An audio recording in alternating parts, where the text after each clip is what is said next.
place that belonged to all at that time? And why is it now that nobody wants the center except those who are benefiting from the center?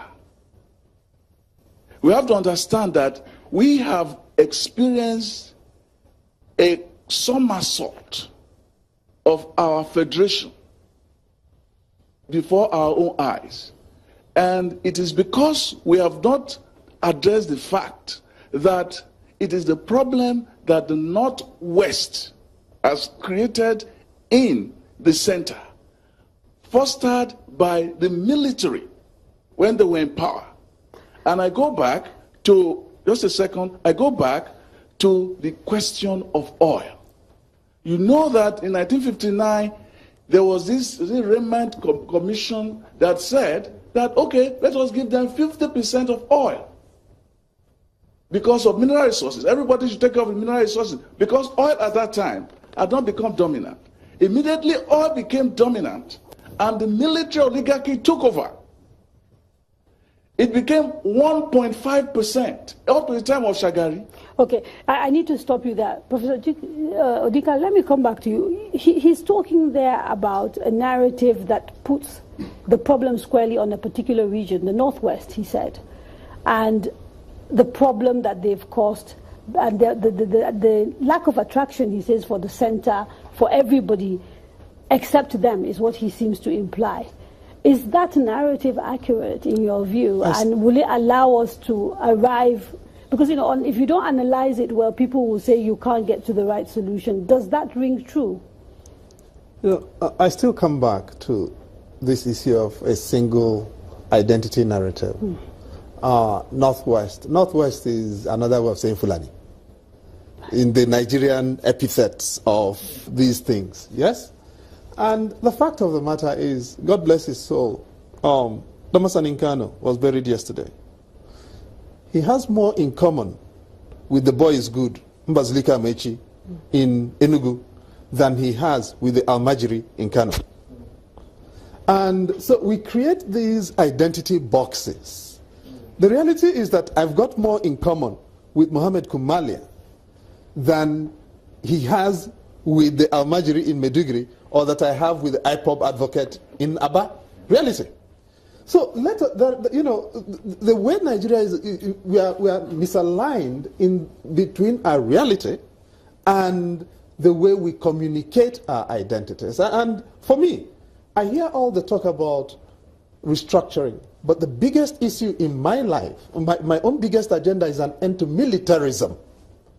Because the reason we are all complaining about structure is that none of us had a part in creating the structure we had here.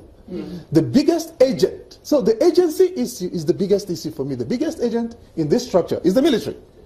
President Buhari is a military man. He's not a civilian, I'm not mistaken about that.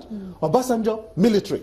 The first thing we have got to do is take paternalism of military rule out of Nigeria. Let citizens get together and fix our country. How? In practical terms. In practical terms. What do we don't vote for any more soldier in our country.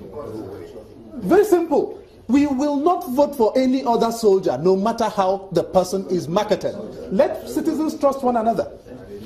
That for me is the first thing. Okay, but if, for example, you're a young man sitting in, let's say, Aba, yes, and you're not working, and you're feeling disenfranchised, and you're tired, and you're saying, Biafra represents hope for me, and maybe within that particular geographical entity, I might become something. If you tell me when 2019 comes, do not vote for a military man, vote for a civilian, and that's the end of your problem, I may not be convinced. No, you don't have to be. Now, what is the issue? So the question I'm asking is, because there are real issues, everyday issues that are confronting, you know, everyday Nigerians is the issue I'm asking. So Mr. Kumalia made a reference to the fact that, you know, a Nigeria, for example, that provides practical things like healthcare, employment, security, because, you know, all over the country there are theaters of conflict. So in practical terms, how do we begin to address these problems while also putting together a structure that provides political stability and economic prosperity for the majority of our people? Why is it that we've got the army deployed in 28 states out of 36? That's the question. Why is it the Nigeria police force doesn't work? Under whom was the police force destroyed? Now, when you look at the details of where we are, it comes down to militarism. The fact that everybody, that the leadership, and that's why, Nigerians talk to one another with immediate effect. And right now, the way we discuss one another, the aggression, the ordering of our neural wiring is very military. And we've got to end it. That, for me, is the biggest thing. Different people will disagree. But the reality is that the reason Nigeria is stuck in the rut that it is because the military has rewired our country. If we don't end it, we are not going to make any progress with restructuring. Okay, I have very little time before the program is ending, and I'd want to come back to the panel. So I'd like to take a few more people in the audience very quickly, a minute each. The lady, then the gentleman in the purple tie, then the gentleman in black. Where is the microphone, please? And then we'll come back to so about 4 people, 5, and then quickly, maybe a minute and a half each, please, because time is gone, yeah? Okay. My name is Rose Benokabwe. I'm from Anambra State, and I'm a management consultant. We've talked a lot about restructuring, and one thing that keeps coming up is bad leadership, and the truth is the two are related. And you cannot solve one without the other. Restructuring is all well and good. Like somebody said, we've been restructuring forever. And we can continue restructuring from now till thy kingdom come we do not solve the real problem, which is bad leadership. Restructuring will not help the country. It will never help the country. And so in a sentence, how do we solve the leadership problem? How do we do that? We have to change the way the leaders emerge. We have to start from the beginning and change the way we get these leaders. And it's not just military, because some of them are not military, but they're just ignorant. Okay, so party yes. politics. And so we need to educate the public. We need to actually educate the public. When somebody comes to you and gives you a bag of rice, that does not make the person a good leader. When somebody has led you for 4 years and done absolutely nothing, and at the end of that 4 years they give you a bag of rice, that person is not a good leader, and you will suffer for the next 4 years. So if you don't have rice at home and your children are dying of hunger, take the rice, but don't vote for them. Okay, let's move to the next person, please. Yes, so to tell us who you are quickly. Good evening. My name is Cheta Wanza. I work with SBM Intelligence. I have a question for all 4 panelists, and it's as a result of this. We all agree that there's a need for some restructuring, but we have short-term problems, medium-term problems, and long-term problems. Please, all of you, in your words, because when I see 20,000 people outside Nnamdi Kanu's house, it's a cry for help I see. When I see thousands of youths milling around doing nothing on Nigeria Road in Kano, it's a cry for help.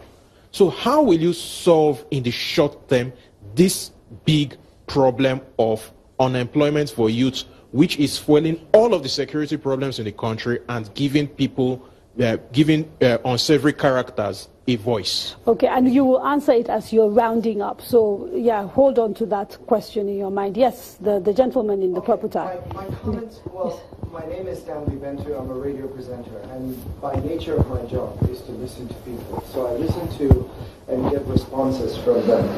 And one of the things that I've observed that I think that is a little bit lacking in a lot of our conversations is the how to address fear.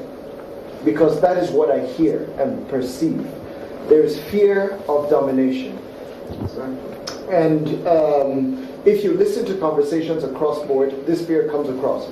So we talk about restructuring very often, but the challenge is that whenever I'm with a guest and I ask them a question, how do we do this? The answer is always, we need it, we need it, we need it. But when you come to the laws and principles of conflict resolution, you will not achieve anything simply because you need it.